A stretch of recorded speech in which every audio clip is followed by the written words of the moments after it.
The Ukrainian armed forces are very gradually advancing deep into the left bank, and in at least 2 places have cut the rocade road along the Dnipro. This road previously allowed the enemy to maneuver with ground forces and resources to prevent a large airborne assault on the left bank. And now the opponent's maneuvering becomes more difficult and long. To cut an important rocade road so that not only to hold it, but also to move on, can only be possible with the use of armor well or swarm of drones. And in general, right now, a certain picture is beginning to take shape, the essence of which is becoming increasingly clear. The Ukrainian armed forces are putting the enemy on a stretch, building up pressure in this direction, and the latter is forced to redeploy its forces here, in particular from the Tokmak direction.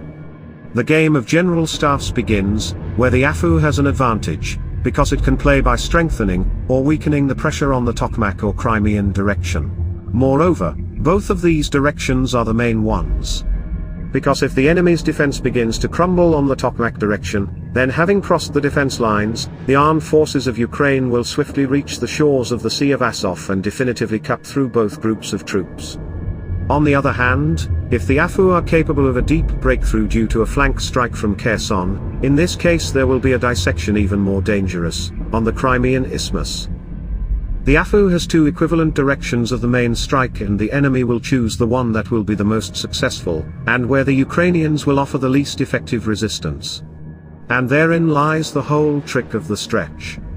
The enemy is forced to carefully calculate what and how much he can remove from the Tokmak direction, so as to plug the holes in the Kherson direction, but also not to create a hole near Robotino. In this area, the enemy kept his elite, the airborne forces on the flanks of the Ukrainian wedge, so as to threaten with counter-flank attacks, and thus prevent the creation of a deeper breakthrough. In this case, it was easier for the Ukrainian defense forces to stop and stand in defense, without expending reserves intended for a breakthrough, in parallel grinding down the enemy forces. And so the events on the left bank made the enemy doubt that their elite units were standing exactly on the only direction of the main strike. As soon as Ukrainian armored vehicles appeared on the left bank, these assumptions began to take on more and more threatening shape, and the enemy began to transfer troops. But it's all about proportions.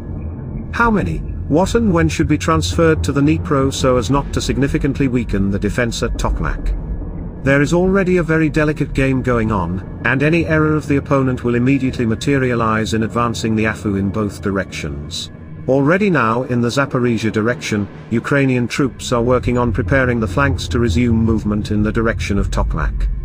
But at the same time they are also advancing on the left bank of the Dnipro. Yes, in both of these areas the advance does not amount to dozens of kilometers, but the enemy is now forced to scramble and make decisions about where and with what to repel the actions of the Ukrainian armed forces.